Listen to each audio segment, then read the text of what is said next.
Paano kung sinabi ko sa iyo na ang isa sa mga kalalakihan na may pananagutan sa paghatol kay Hesukristo hanggang kamatayan, natapos ang kanyang buhay na umiiyak, nasira at humihingi ng kapatawaran? Na bago siya namatay, nagpahayag siya ng isang bagay na nakakatakot kaya sumasabog sa espiritual na maaari itong iling ang mismong pundasyon ng iyong pananampalataya? Ito ay hindi lamang isa pang kwentong Biblia. Ito ang nakatagong katotohanan tungkol kay Caiaphas, ang mataas na saserdote na nakaharap sa anak ng Diyos at pinili na ipagkanulo siya. Ngunit kung sino sa kanyang pagkamatay ay kumalas sa katahimikan na may pagtatapat na kakaunti ang handa na marinig. Sinasabi sa atin ng Biblia na ang Diyos ay maaaring gumamit ng pinakamasamang desisyon upang maipalabas ang pinakadakilang mga paghahayag. At ngayon, matutuklasan mo kung ano ang nangyari nang matugunan ng pagkakasala ang banal na hustisya, nang ang isang matigas na pinuno ng relihiyon ay pinagmumultuhan ng mga pangitain ng mismong Jesus na tinanggihan niya. Maaari bang ituloy ng Diyos si Caiaphas kahit na matapos ang pagpapako sa krus? Na si Hesukristo sa kanyang awa ay lumitaw sa taong nagbigay sa kanya? Ang nakita niya, kung ano ang naramdaman niya, at kung ano ang inamin niya, iiwan ka ng gulat. Ang video na ito ay hindi lamang isang aralin sa kasaysayan. Ito ay isang babala. Ito ay isang tawag upang pukawin ang iyong espiritu bago huli na. Sapagkat kung ang isang tulad ni Caiaphas ay maaaring masira ng bigat ng kanyang mga aksyon, ilan sa atin ang naglalakad sa buhay na hindi pinapansin ang tinig ng Diyos, inilibing ang pagkakasala, at nagpapanggap na maayos ang lahat? Kami ay sumisid ng malalim sa mga larong pampulitika, ang supernatural na pagdurusa, at ang nakakagulat na pagtubos ng isang tao na karamihan sa mga Kristiyano ay nakalimutan. Ngunit hindi nakalimutan ng Diyos, at hindi rin dapat. Kaya huwag kumurap, huwag mag-scroll. Ang maririnig mo ay bihirang ipinangangaral mula sa mga pulpito, bihirang itinuro sa mga pag-aaral, ngunit nasa tela ito ng banal na kasulatan, sa alikabok ng arkeolohiya, at sa mga bulong ng pagsisisi na sumisigaw sa oras. Kung nag-alinlangan ka na maabot ng Diyos kahit na ang pinakamadilim na puso, ang kwentong ito ay para sa iyo. Kung naramdaman mo na napakalayo ng biyaya, ang mensahe na ito ang iyong paalala na hinahabol pa ni Hesukristo, pinatawad pa rin at nagbabago pa rin, kahit na ang naisip nating nawala magpakailanman. Manatili sa akin hanggang sa pinakadulo, sapagkat ang nakita ni Caiaphas at kung ano ang sinabi niya bago ang kamatayan ay kinuha sa kanya. Maaaring baguhin lamang ang iyong paglalakad sa Diyos magpakailanman. Handa na? Magsimula tayo. Sa nakagaganyak na puso ng Jerusalem, sa gitna ng amoy ng mga pampalasa at pag-iingay ng mga gwardya ng Roma, ang lungsod ay kumukulo na may pag-igting. Ang mga pinuno ng espiritual ay lumakad ng mahigpit sa ilalim ng bigat ng mga siglo ng batas, tradisyon at pag-asa habang sinubukan ng mga piling pampulitika na mapanatili ang isang marupok na kapayapaan sa pagitan ng mga Hudyo at Roma. Ito ay sa bago ng klima na ito na si Pontius Pilato, ang gobernador ng Roma, ay natagpuan ang kanyang sarili. Hindi siya isang tao na walang dahilan. Sa katunayan, si Pilato ay tila may pakiramdam na banal kay Hesukristo. Ayon kay Juan 18:38 ipinahayag niya, "Wala akong nakitang batayan para sa isang singil laban sa kanya." At gayon paman sa kabila ng kanyang mas mahusay na paghuhusga, si Pilato ay isang bilanggo ng politika na natigil sa pagitan ng katotohanan at presyon. Ang manggugulo, malakas at hindi nagpapatawad, sumigaw ng dugo. At si Pilato na ipinanganak sa pamamagitan ng takot, responsibilidad at pag-iingat sa sarili ay tumahimik sa hustisya na naghuhugas ng kanyang mga kamay na parang mabubura nito ang pagkakasala na iligtas ang anak ng Diyos sa kamatayan. Ngunit ang totoo, walang tubig na maaaring linisin ang isang tao na napili. Samantala, sa panloob na silid ng Sanhedrin, isa pang bagyo ang naghuhugas. Ang isang damit ay hindi nakasuot ng sandata ngunit sa banal na kasulatan. Si Caiaphas, ang mataas na pari, ay hindi lamang papet ng Roma. Siya ay isang tao na hinuhubog ng Torah, tradisyon at mabibigat na pasanin ng pag-iingat sa espiritual na pamana ng isang bansa. At gayon paman, ang pananampalataya kung minsan ay nag-aaway sa takot. Nang harapin ang mga himala, talinghaga at hindi matitinag na awtoridad ni Hesukristo, nakita ni Caiaphas ang higit pa sa isang tao, nakakita siya ng banta, hindi sa pananampalataya bawat ngunit sa istruktura na may mga siglo na tinukoy ito. Sa Juan Yalsan de Mifenta, binibigyang katwiran niya, mas mabuti para sa iyo na ang isang tao ay namatay para sa mga tao kaysa sa buong bansa. Sa kanyang mga mata, si Jesus ay hindi lamang isang rabi, siya ay isang oras na bomba na maaaring mag-apoy ng isang paghihimagsik at iguguhit ang galit ng Roma sa buong Israel. Kaya, si Caiaphas ay hindi kumilos mula sa random malisya, ngunit mula sa isang kinakalkula na pagnanais na mapanatili ang kontrol at maiwasan ang kaguluhan. Ironically, natapos niya ang pagkondena sa mismong taong hindi tinutupad ang batas na ito, ang mga kaharian. Ito ay isang salamin na sumasalamin sa mas malalim na digmaan sa pagitan ng laman at kapangyarihan at katotohanan, takot at pananampalataya. Ang mga zone? At sa paggawa nito, inilantad niya ang nanginginig na mga pundasyon ng parehong kapangyarihang pampulitika at pagmamalaki ng relihiyon. Nag-atubili si Pilato, estratehiya ang Caiaphas, at pareho, kahit na sa kabaligtaran ng mga dulo, ay naglalaro ng kanilang mga bahagi sa isang banal na plano na hindi lubos na nauunawaan. Ang chilling ay ang sangkatauhan sa parehong kalalakihan. Hindi madali ang desisyon ni Pilato, ang kanyang pag-aatubili, ang pangarap ng kanyang asawa, Mateo 27:19, ang kanyang pagtatangka na palayain si Jesus. Lahat sila ay nagpapakita ng isang tao na nakikipagbuno sa katotohanan at bunga. At si Caiaphas, kahit na madalas na napapawi, ay hindi isang kontrabida sa isang itim na balabal. Siya ay isang mataas na pari na nabibigatan ng takot na mawala ang kanyang bansa sa dayuhang pang-aapi. Gayunpaman, sa kanilang takot, pinatahimik nila ang tinig ng katotohanan. Ito ay isang aralin na lumilipas ng oras. Sa tuwing hinahayaan natin ang takot na magdikta sa ating mga aksyon, matakot man sa pagtanggi, pagkawala o pag-uusig, peligro tayo na ipagkanulo ang ating pananampalataya sa Diyos. Kahit ngayon, maraming naghuhugas ng kanilang mga kamay tulad ni Pilato na nakakumbinsi sa kanilang sarili ay hindi sila sinisisi o tulad ng Caiaphas, binibigyang katwiran nila ang mga pagpipilian na nakompromiso ang espiritual na integridad sa pangalan ng higit na kabutihan, ngunit ang pananampalataya ay hinihingi pa. Hinihiling nito ang lakas ng loob, pagpapakumbaba at isang pagpayag na manindigan ng katotohanan kahit na hindi ito sikat. At sa gayon, ang kwento ay hindi nagbubukas, hindi lamang bilang isang makasaysayang account ngunit bilang isang salamin. Ang Pilato at Caiaphas ay nagsisilbing mga paalala na kahit na sa mga malapit sa banal na paghahayag ay maaaring mabigong kilalanin ito. Ang tanong ay hindi lamang ang kanilang ginawa, kung bakit. At kapag inilalapat natin ang pagmuni, muni na ito sa ating sariling buhay, nakakakuha ito ng personal. Gaano kadalas natin tinatanggihan ang kalooban ng Diyos kapag nagbabanta ito sa ating ginhawa? Gaano karaming beses na hindi natin pinapansin ang malambot na bulong ng banal na espiritu na pabor sa pag-apruba ng publiko o pag-iingat sa sarili? Ang mga sinaunang desisyon na ito ay sumisigaw sa oras. Hinahamon tayo na muling isaalang-alang ang mga pagpipilian na ginagawa natin sa harap ng katotohanan. Habang sumusulong kami, panatilihin ito sa iyong puso. Ang daan patungo sa krus ay hindi nagpanaspaltado ng mga estranghero. Ito ay itinayo ng mga pinuno na pinili ang takot sa pananampalataya, ngunit ito lamang ang simula. Mayroong isang bagay na mas malalim, higit na supernatural na dumating pagkatapos ng katahimikan at diskarte. Ang katahimikan pagkatapos ng pagpapako sa krus ay hindi kapayapaan. Ito ay ang eko ng isang kaluluwa na hindi nagbubuklod.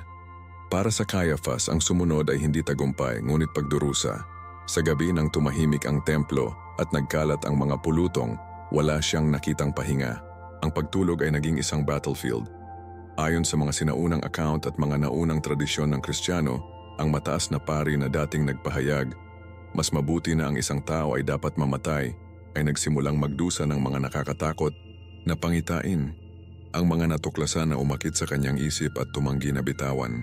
Sa mga panaginip na ito, ang mukha ni Hesukristo ay lilitaw. Hindi dumudugo sa krus ngunit buhay, nagliliyab at tumingin ng diretso sa kanyang kaluluwa. At si Caiaphas, ang mismong tao na nag-orkestra ng kanyang pagkondena, ay magigising, sa pawis nanginginig sa kanyang mga buto, humihingal sa kapatawaran na hindi pa niya naiintindihan. Ang pagkakasala ay isang malakas na puwersa, ngunit ang pagkakasala na halong may banal na paghahayag, iyon ay isang espiritual na lindol. Nagsimula siyang mag-atras. Ang mga dating naghanap ng kanyang karunungan ay napansin ng isang paglipat. Ang dating pinarangalan na mataas na pari ay nagsimulang magsalita ng mas kaunti. Nagdarasal ng higit pa at nag-iisa sa mga korte ng templo ng matagal. Ang kanyang mga mata, sa sandaling matalim at makapangyarihan, ngayon ay tila malayo, pinagmumultuhan. Ang ilan ay nagsabi na nakikipag-usap siya sa hangin, nagbubuhos ng mga fragment ng banal na kasulatan, lalo na ang mga awit. Ang aking pagkakasala ay nasobrahan ako tulad ng isang pasanin na masyadong mabigat upang madala. Awit 30:4 ay narinig ng higit sa isang beses. Ang iba ay bulong na nawala ang isip niya. Ngunit marahil, sa wakas ay nahahanap niya ang kanyang kaluluwa. Ang nagsimula bilang pampulitikang pangangailangan ay lumago sa espiritual na krisis. Ang Diyos ay sumisira sa mga pader ng bato ng kanyang puso, hindi sa kulog o apoy, ngunit may walang tigil na awa. Gabi-gabi, ang parehong figura ay lilitaw, Jesus tahimik ngunit tumusok. Kung minsan ay dumudugo, kung minsan ay kumikinang sa puti. Palaging nakikipag-usap sa kanya ng walang galit, kalungkutan lamang. Pagkatapos ay dumating ang pangitain na nagbago ang lahat. Isang gabi nakita ni Caiaphas si Jesus na hindi sa katahimikan ngunit nagsasalita. Hindi hinatulan, ngunit nagpapatawad. Ito ay isang matingkad na engkwentro, mas totoo kaysa sa anumang panaginip na kilala niya. Sa pangitain na ito, naabot ni Jesus ang kanyang kamay at sinabing, "Alam mo kung ano ang nagawa mo, ngunit alam ko kung bakit ako dumating." Si Caiaphas ay lumuhod, umiiyak, humihiling na hindi makita, ngunit hindi tumalikod si Jesus. Hindi siya inakusahan, inanyayahan lang niya. At iyon doon ay ang breakpoint. Ang mataas na pari na minsan ay napunit ang kanyang balabal sa galit na ngayon ay binuksan ang kanyang puso sa pagsisisi. Napagtanto niya sa sandaling iyon na hindi lamang niya kinundena ang isang inosenteng tao, tumayo siya laban sa Mesiyas. Ang bigat ng katotohanan na iyon ay kumalas sa kanyang mga panlaban, ngunit sa lugar nito ay lumaki ang iba pa na nag-aalsa at ang simula ng pagbabagong anyo. Mula sa gabing iyon, nagbago si Caiaphas. Tumigil siya sa pagsasagawa ng kanyang mga tungkulin sa pari na may mekanikal na kabanalan at nagsimulang tunay na maghanap sa Diyos. Hindi na niya sinipi ang Torah upang patunayan ang isang punto. Nabasa niya ito sa paghahanap ng pagpapagaling. Ang mga awit ay naging kanlungan niya. Isaiah 53. Siya ay tinusok para sa aming mga pagkakasala, na burn sa kanyang puso sa bawat pagbabasa. Sinimulan niyang maunawaan na si Jesus ay hindi lamang isang rabi o isang propeta, ngunit ang katuparan ng lahat ng mga pangako na ang kanyang pagkasaserdote ay inilaan upang ituro. Ang pagsasakatuparan na iyon ay hindi madali. Ipinanganak ito sa pamamagitan ng paghihirap. Ngunit hindi ba iyon ang paraan na madalas na gumagana ang Diyos? Minsan, sinisira niya tayo ng sapat lamang upang hayaan ang ilaw. At para kay Caiaphas, na minsan ay hinahangad na patahimikin si Jesus, hinihintay niya ngayon ang bawat salita, bawat talinghaga, bawat panalangin na pinag-usapan ng tagapagligtas. Dahil sa sandaling sinulyapan mo ang awa sa kanyang mga mata, hindi ka na pareho. Gayunpaman, hindi ito isang pampublikong pagtatapat. Gayunpaman, si Caiaphas ay naninirahan pa rin sa mga anino ng kanyang mga nakaraang desisyon. Ngunit sa loob, may pumukaw. Ang parehong tao na nagplano ng lihim ay naibalik na ngayon sa katahimikan. Ang kabalintunaan ay banal. Pinili ng Diyos na huwag ipahiya sa kanya, ngunit upang pinagmumultuhan siya ng pag-ibig upang ituloy siya sa mga pangitain na huwag parusahan, ngunit mag-imbita, iyon ang biyaya. At kung maabot ang mataas na saserdote, kung ang taong kumundena kay Jesus ay maaaring makatagpo ng gayong awa, kung gayon may pag-asa para sa sinuman.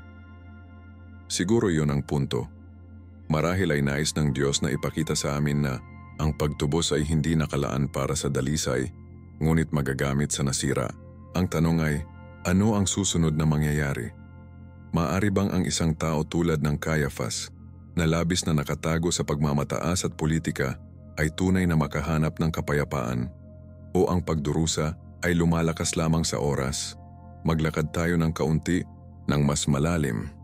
Minsan kung ano ang pakiramdam tulad ng alamat ay nahahanap ang echo nito sa alikabok ng lupa. Noong 1990, ang mga manggagawa sa konstruksyon na naghuhukay malapit sa isang kapitbahayan ng mga Hudyo sa timog ng Jerusalem ay natitisod sa isang bagay na pambihira, isang libing na kuweba. Sa loob, natuklasan ng mga arkeologo ang isang hanay ng mga ossuaries, mga kahon ng buto ng apog na ginamit sa panahon ng ikalawang panahon ng templo. Ngunit ang isa sa kanila ay tumayo mula sa iba. Ang nakasulat sa maselan na mga titik ng Aramaiko ay ang mga salitang, Joseph anak ni Caiaphas. Sa loob ng maraming siglo ang kwento ni Caiaphas ay nabuhay lalo na sa loob ng mga pahina ng Biblia, isang pangalan na nakatali sa pagkakanulo, pagmamaniobra sa politika, at ang pagkondena ni Hesukristo. Ngunit ang pagtuklas na ito ay nag-alok ng ibang bagay. Ang mabisang katibayan na nakakonekta ang banal na kasulatan sa lupa, pananampalataya hanggang sa katotohanan, kasaysayan sa banal na salaysay. Ito ay hindi lamang isang kahon. Ito ay isang bulong mula sa nakaraan na kinumpirma na ang tao na dating namuno sa paglilitis ni Jesus ay hindi lamang isang karakter sa banal na teksto, ngunit isang tunay na tao na naglalakad sa mga kalye ng Jerusalem. Ano ang nakakapagpahiwatig ng mas nakakaengganyong ito ay ang pagkakayari ng ossuary.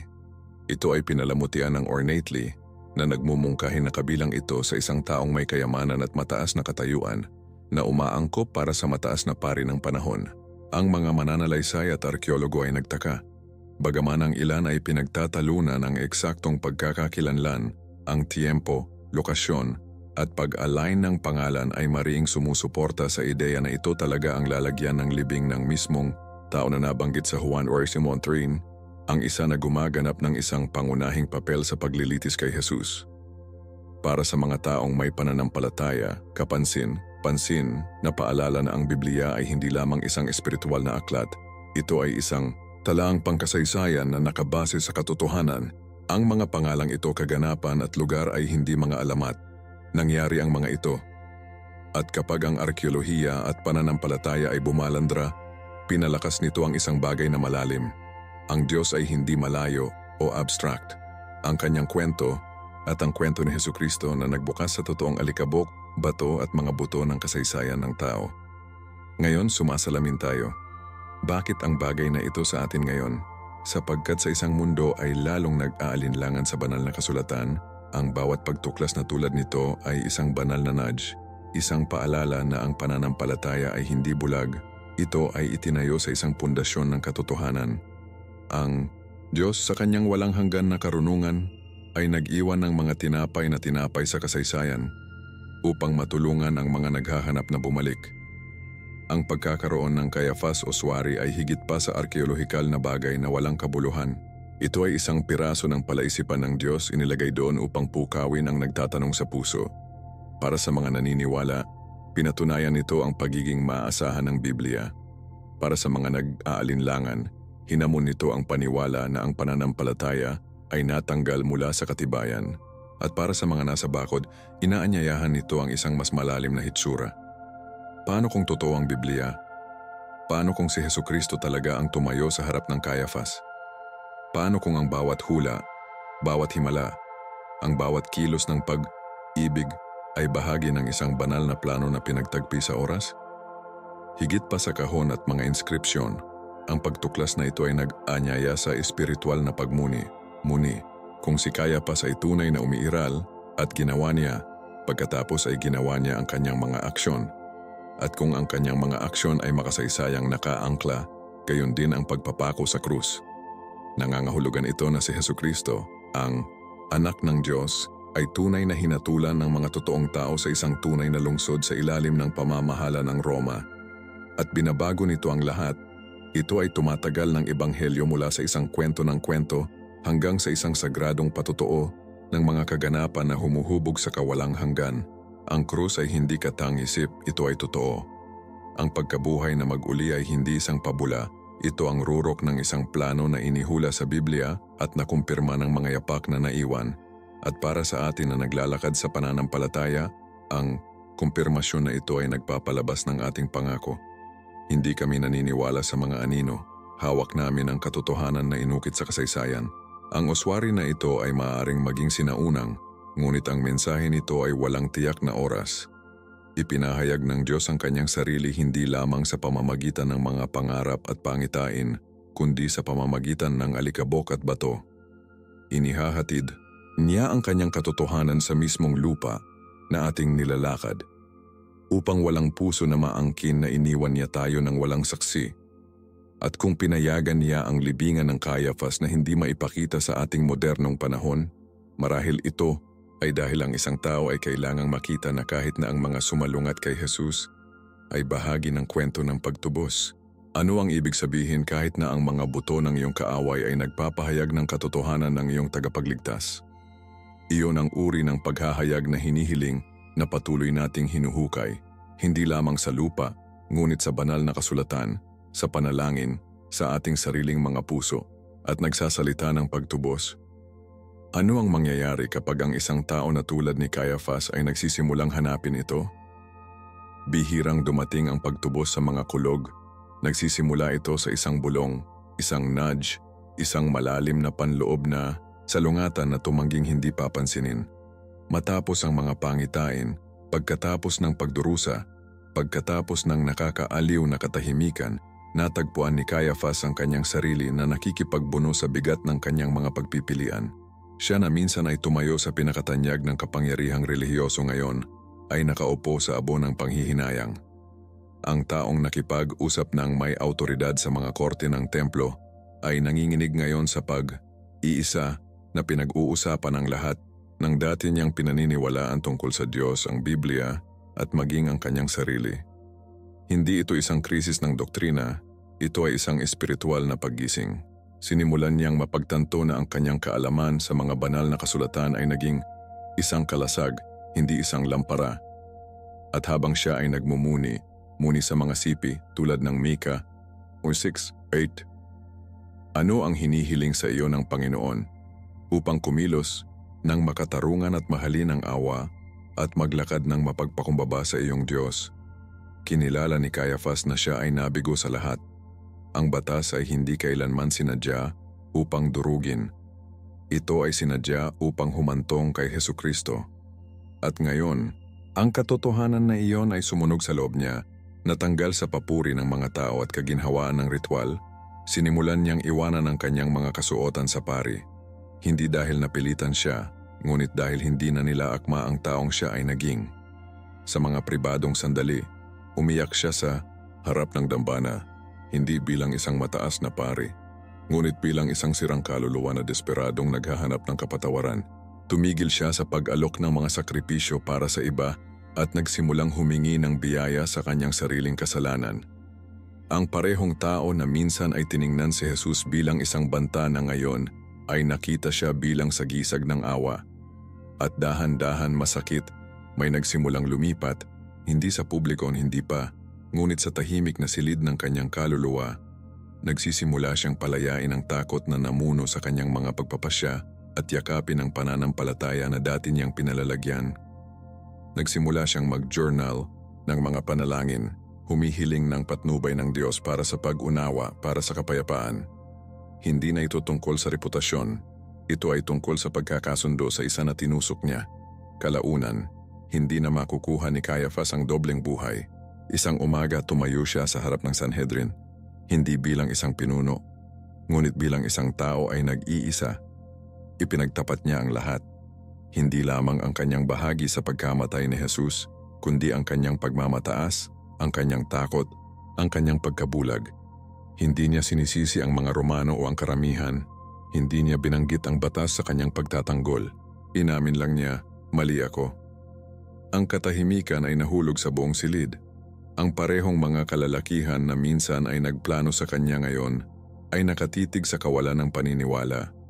Ang ilan ay nagagalit, ang iba malalim na inilipat, ang ilan ay nagsimulang magtanong sa kanilang sariling mga pagpipilian. Ang pananampalataya, kapag sinasalita mula sa isang lugar ng tunay na pagsisisi, ay may kapangyarihang tumusok kahit na ang pinakamatigas na puso.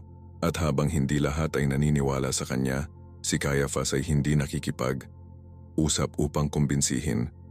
Nagsalita siya upang maging malaya.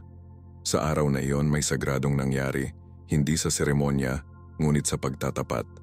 Ito ang pagsisimula ng kanyang pagtubos hindi sa pamamagitan ng mga gawa, ngunit sa pamamagitan ng biyaya. Ang kanyang mga salita ay hindi nawala sa kasaysayan. Nag-spark sila ng mga pag-uusap, debate, kahit na mga dibisyon sa mga relihiyosong piling tao. Ang ilan ay tiningnan ang kanyang pagtatapat bilang pagkakanulo. Ang iba ay nakita ito bilang lakas ng loob. At pagkatapos ay mayroong mga lihim na humanga sa kanyang katapangan ngunit kulang ang lakas na sundin.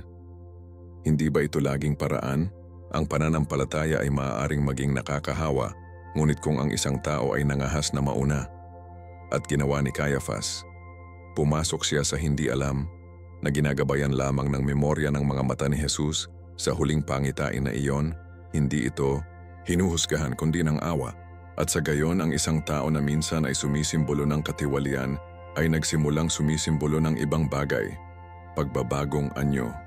Ang kanyang buhay na minsan ay tinukoy ng autoridad at batas, ngayon ay muling tinukoy ng biyaya at katotohanan.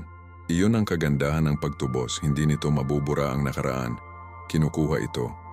At sa paggawa nito, nagbibigay ito ng layunin sa sakit, ilaw sa kadiliman. Mula sa puntong iyon, pinili ni Caiaphas ang isang landas ng pag-iisa. Umalis siya sa mga korte ng templo, hindi na nagnanais ng mga pamagat o posisyon. Ginugol niya ang kanyang mga araw sa pagdarasal, sa pag-aaral, sa pagmuni-muni. Ang Torah ay hindi na nadama tulad ng isang rulebook. Ito ay naging isang sulat ng pag-ibig. Binago niya ang mga hula na dati niyang na-skimmed, Isaias, Zacarias, maging ang Genesis, at nakita si Jesucristo sa bawat kabanata. Sinimulan niya ang pagsulat ng mga liham sa iba na nakipagbuno sa pagkakasala na nag-aalok ng hindi legal na mga sagot. Ngunit ang espiritual na pagpapagaling, at kahit na ang kasaysayan ay hindi na itala ang mga huling araw ng Caiaphas ng detalyado, marahil ay sinasadya iyon, sapagkat ang mahalaga ay hindi kung paano natapos ang kanyang kwento, ngunit kung paano ito nakabukas. At tulad nito, ang tao na minsan ay sinira ang kanyang balabal sa pangungutya na galit na ngayon ay nagsusuot ng pagpapakumbaba ng isang alagad. Ngunit ano ang mangyayari kapag ang isang tao na ganyan, minsan ay tinanggihan, ay nagiging isang binhi para sa isang bagay na mas malaki? Tingnan natin ngayon ang pamana na naiwan niya. Madalas na sinabi na ginagamit ng Diyos ang pinaka-hindi malamang na mga tao upang maisagawa ang kanyang pinakadakilang mga gawa. At ang pamana ng Caiaphas, oo, ang mismong tao na dating kinundena, si Jesucristo, ay naganap ang isang bagay na hindi inaasahan sa mga unang pagpukaw ng Kristyanismo. Ang kanyang pagtatapat ay hindi mawala sa pagiging malalim. Ito ay sumigaw, tahimik sa una, tulad ng isang malayong ripple sa isang malawak na karagatan, ngunit sa lalong madaling panahon nagsimula itong magbigay ng inspirasyon sa mga bulong sa mga sumunod kay Jesus ng lihim. Kung ang isang tao na tulad ni Caiaphas, na may lahat ng kanyang kaalaman, prestihiyo at kapangyarihan, ay maaaring lumuhod at umamin ng kasalanan. Ano ang sinabi tungkol sa kalikasan ng awa ng Diyos? Pinatunayan nito kung ano ang itinuro ni Jesus sa lahat, na walang sino man ang hindi matubos. Ang pananampalataya na iyon, tunay na pananampalataya sa Diyos ng Biblia, ay hindi tungkol sa pagiging perpekto, ito ay tungkol sa pagsuko. Kung gayon ang kanyang pagkahulog ay hindi ang wakas, ito ay ang gasolina para sa isang kilusan na itinayo, hindi sa pagmamalaki, kundi sa biyaya. Ang isang patotoo na kahit na ang mga dating tumayo laban kay Jesus ay maaaring mabago sa kanya. Sa mga unang pamayanang Kristiyano, lalo na sa mga mananampalataya ng mga Hudyo, ang kwento ng Caiaphas ay nagsimulang kumalat. Hindi opisyal, ito ay mga mapanganib na panahon, ngunit sa pamamagitan ng mga patotoo, titik, tradisyon sa bibig. Hindi nila ipinagdiriwang ang kanyang kasalanan, Itinampok nila ang kanyang pagbabalik, ang kanyang paglalakbay mula sa mataas na pari hanggang sa mapagpakumbabang naghahanap ay naging simbolo ng nagawa ni Hesukristo sa krus. Tulad ni Saul na inuusig lamang ang mga Kristiyano upang maging Apostol Paul, ang paglilipat ni Caiaphas ay nagpakita ng hindi mapigilan na kapangyarihan ng banal na pag-ibig at kung ano ang isang mensahe na ipinadala sa unang simbahan, na ang mga pintuan ng langit ay hindi ipinagbabawal sa mga nakaraang pagkakamali, na kahit na ang mga dating kaaway ng Ebanghelyo ay maaaring maging mga sisidlan ng katotohanan. Ang pag-unawa na ito ay nagsindi ng apoy sa mga puso ng mga naniniwala. Ipinapaalala nito sa kanila na ang gawain ng Diyos ay hindi limitado sa malinis, matuwid o dalisay, ngunit pinalawak sa nasira, ang pagdududa, at oo, maging ang dating mapagmataas. Ang kwento ni Caiaphas ay naging higit pa sa isang pag-iingat na kwento. Ito ay naging salamin ng mas malaking pattern ng Diyos sa buong Biblia. Pag-isipan ito, si Moises ay isang mamamatay tao, gayunpaman ginamit siya ng Diyos upang maihatid ang Israel. Si David ay nangangalunya, ngunit naging isang tao pagkatapos ng sariling puso ng Diyos.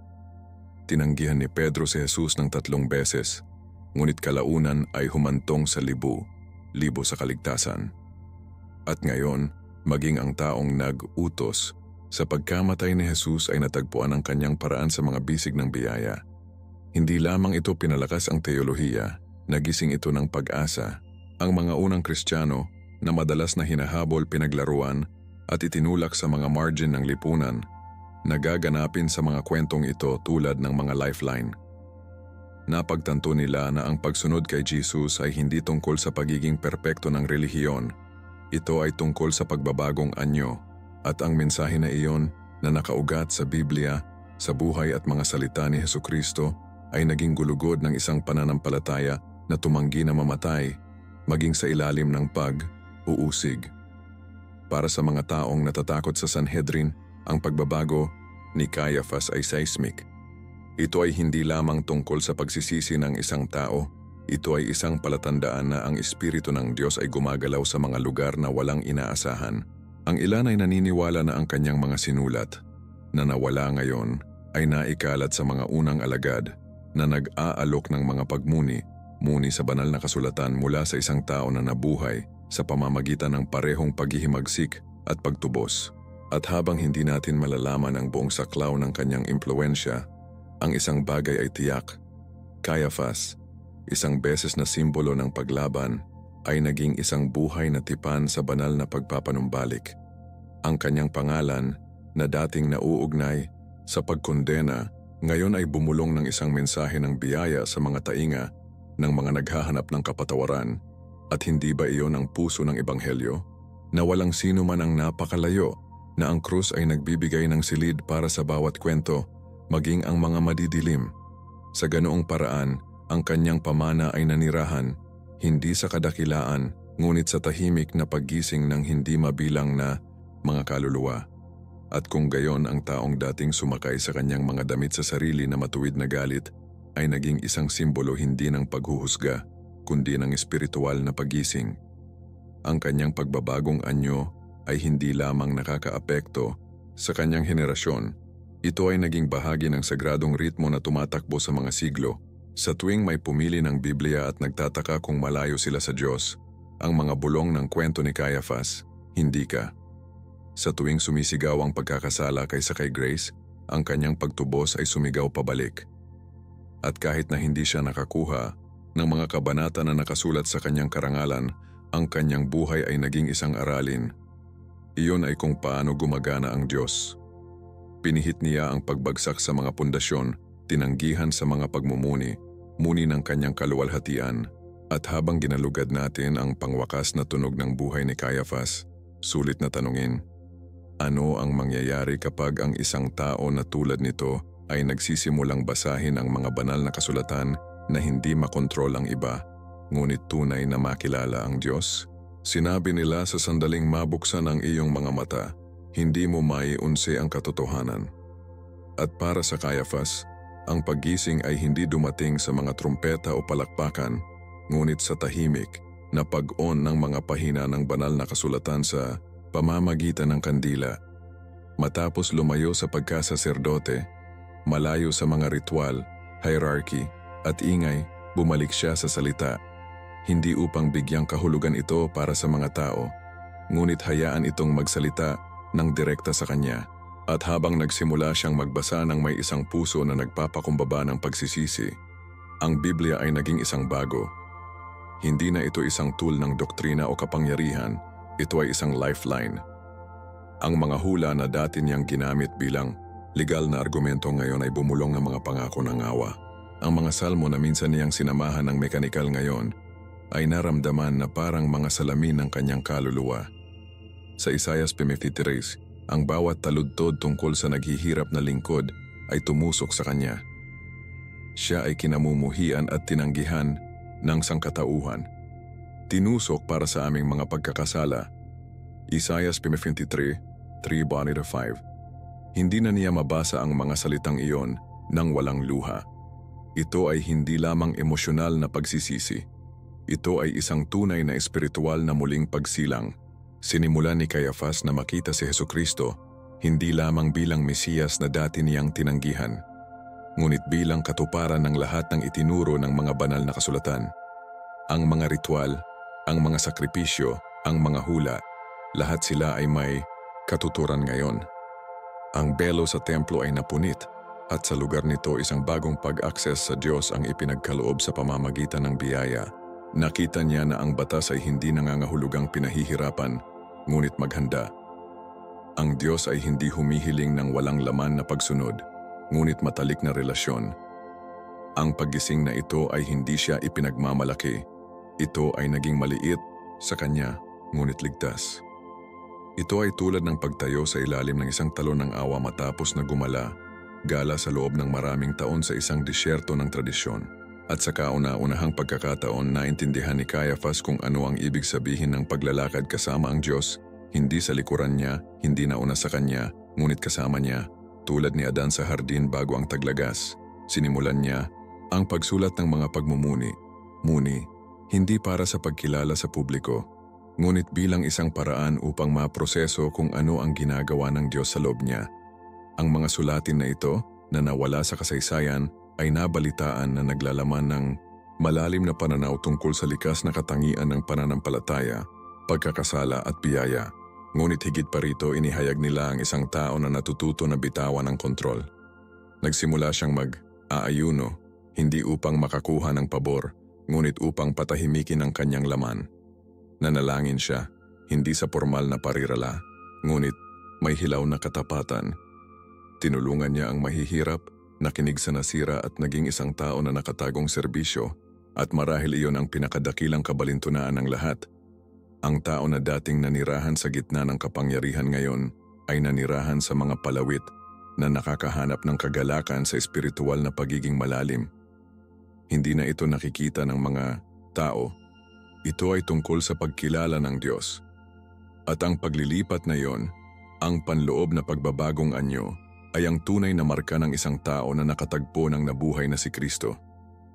Ang naranasan ni Caiaphas ay hindi teoretikal, ito ay praktikal. Inilapat niya ang kanyang pananampalataya sa mga paraan na simple, ngunit malakas. Nang makatagpo siya ng mga estranghero, itinuring niya ang mga ito bilang mga tagadala ng imahe ng Diyos. Kapag naalala niya ang kanyang nakaraan, hindi niya nabubulok sa kahihiyan, ngunit ginamit ito bilang gasolina upang mahalin ng mas mabangis. Nagsimula siyang magsalita, tahimik, kasama ang iba na nagsimula ring magtanong sa mga dating paraan. At sa mga tahimik na pag-uusap na iyon, sa ilalim ng mga puno ng igos o sa tabi ng mga olive grove, ibinahagi niya kung ano ang kanyang pinaniniwalaan, na si Hesukristo ay ang Mesiyas, na ang biyaya ay mas malaki kaysa sa pagkakasala, at ang pagkakaroon ng Diyos ay hindi na nabuhay sa likuran ng isang kurtina, ngunit sa loob ng puso ng bawat mananampalataya na nangahas na maniwala. Ang kanyang paggising ay hindi malakas, ngunit ito ay totoo. At sa isang oras kung saan ang pananampalataya ay madalas na nangangahulugang kamatayan, nabuhay siya bilang isa na ipinako sa mundo at nabuhay muli sa espiritu. Kaya ano ang gagawin natin sa isang tao tulad ng Caiaphas? Siya ba ay kontrabida, biktima o daluyan? Marahil lahat ng tatlo.